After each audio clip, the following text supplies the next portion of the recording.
Freedom is not a license, it's a promise. Sometimes, especially whenever we move, I think about all of the rainbow giveaways that live in my house from Pride's past. The State Farm fanny pack that is older, maybe even than my marriage. I was like, it's older than my children, but it might actually be older than my marriage. My Milwaukee Brewers Pride Night t-shirt. They accumulate over the years, and in fact, despite, I don't know how this happened, but genuinely, in the bike trailer my family took to Pride yesterday, we ended up with these Dryer Wealth Management rainbow sunglasses. I found these last night. I was like, how, children? Oh. And sometimes when I think about all of these things, these wealth management company rainbow sunglasses, I ask myself, is this what Stonewall was for? Is this what we were doing? That's why we rioted. That's why Gilbert Baker and other artists in the Bay Area created the rainbow flag. This is what my queer ancestors fought for? Dryer Wealth Management sunglasses? Is this what I really need in order to feel free? Is this what I need in order to feel liberated?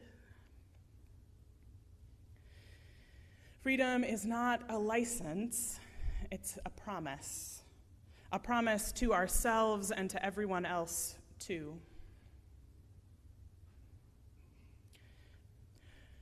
So many of the coming out stories that we hear from people we know in the media, these stories of people seeking acceptance, they end with this triumphant moment where somebody who has been resistant to accepting someone's name, identity, partner, pronouns, whatever, has a change of heart.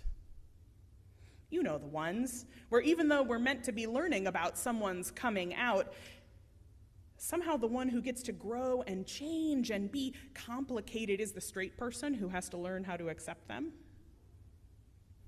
And when I'm holding those stories, when I'm experiencing those stories, I find myself looking for a deeper truth, a queerer truth. And when I look for that deeper truth, here's one that I have found myself encountering these days. We are not meant to strive for acceptance or tolerance. Right? We are not meant to ask to have our presence begrudgingly endured. And here's how I know.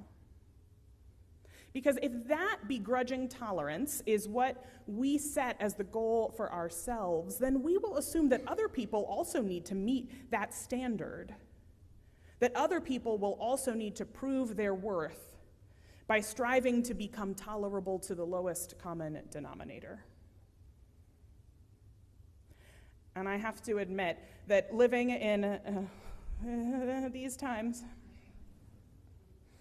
right, each passing day radicalizes me more deeply away from seeking to become tolerable to someone.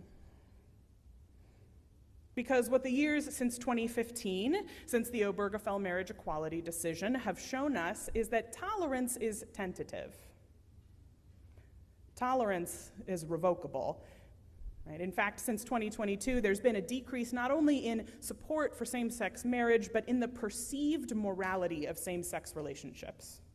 And in that same time frame, we've seen support for things like gender-affirming care for minors and trans inclusion in sports and all of the other measures that they measure to see if people think that everyone else is human enough for them. We've seen most of those measures decline as well.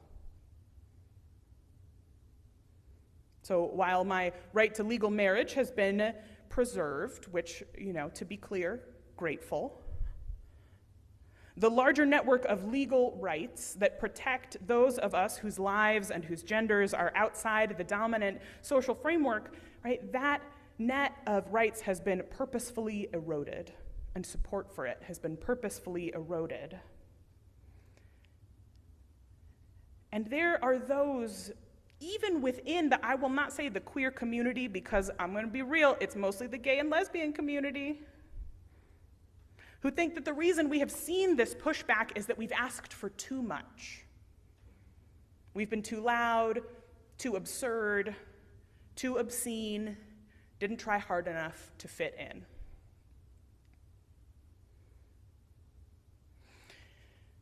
And so, right, like I said, even within the gay and lesbian community, this pushback, this sense that we've asked for too much.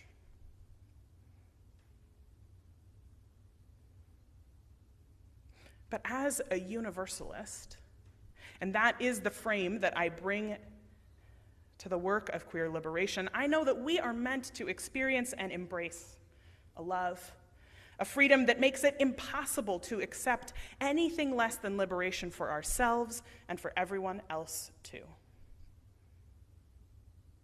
That makes it impossible to accept the idea that there are some people whose existences are inconvenient and therefore we can ask them to wait, to feel free. Freedom isn't a license, it's a promise.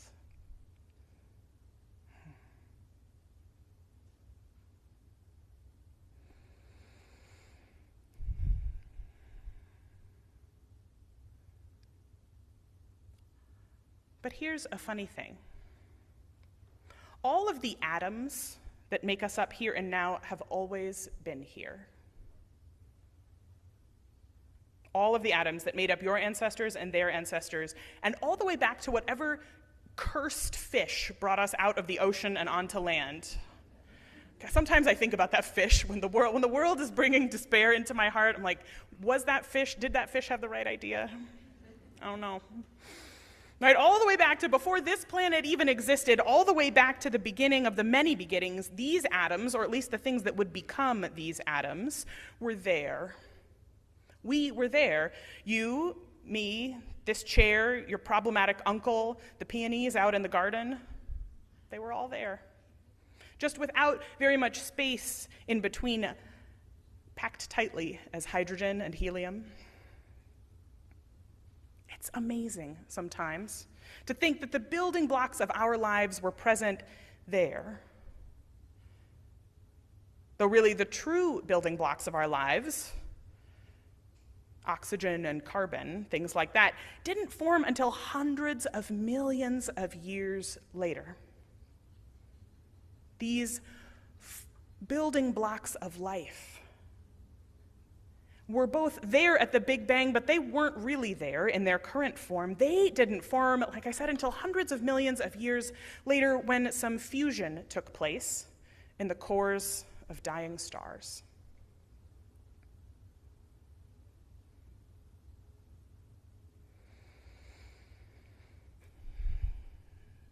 Where we are today, and where we might be someday, and where we have always been, sometimes I feel them smush together in queer spaces, in spaces where we know that we are inherently sacred, where we know that we can touch who we were as children, and we can touch our ancestors, and we can touch who we have always been, at the same time that we point ahead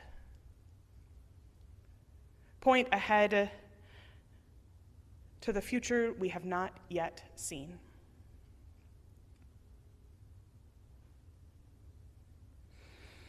So when I consider this depth of our interconnection, the question becomes not whether your life and my life, your well-being and my well-being, your liberation and mine are connected. The question is not how can we act more nice to be more tolerated. For me, instead, the question becomes, how can we meet the cosmic truth of our queerness and our sacredness and live the blessing that it has for us?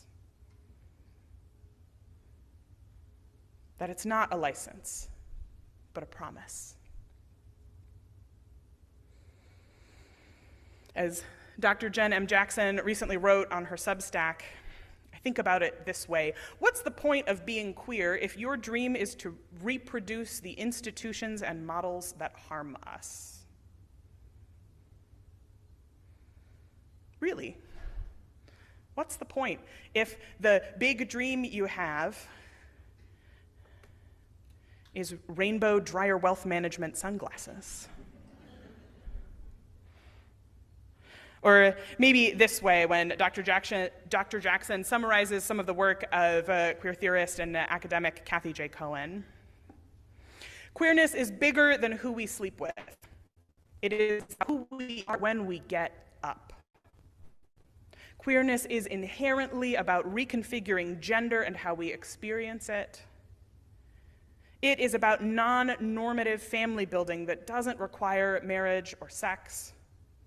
Queerness is about finding safety and security in working together to tear down systems of oppression because we have the courage to challenge our own ways of knowing and being. I love that, right? It's not about who you sleep with, it's about who you are when you get up.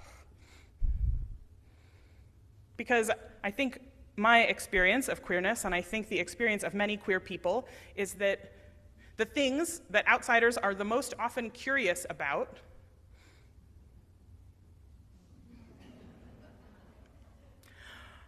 are actually the least, sometimes they're the least interesting things about us. They are the least important to how we construct community, and that queerness is a lens we bring not only to our relationships, to our, what my children would call our swimsuit areas,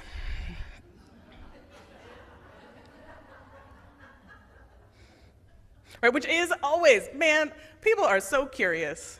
They just never learned how to keep a question inside their own heads. That's an inside thought sometimes, right?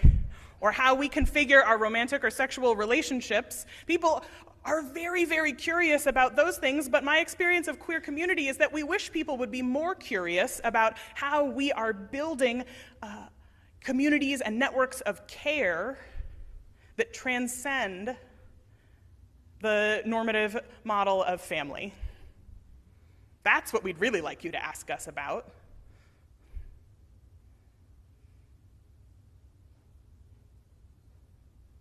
And one of the reasons that queer communities are so locked in on this and are one of my favorite places to organize around this is what Jen Jackson said, right, that we have had the courage to challenge our own ways of knowing and being, and so we would love to show you how we can replicate that in our world.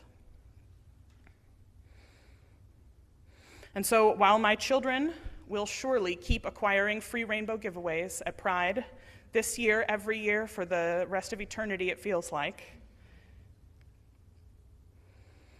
for me, we have to keep dreaming queer dreams beyond acceptance, beyond tolerance, beyond scraps.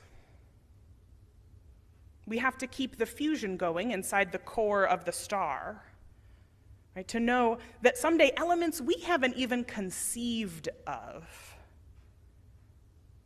will be born out of the death of what we know today.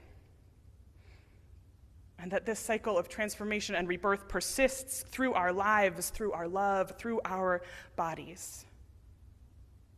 And we owe it to ourselves. We owe it to the children we used to be. And we owe it, maybe most of all, to the queer kids yet to come. May it be so. Amen.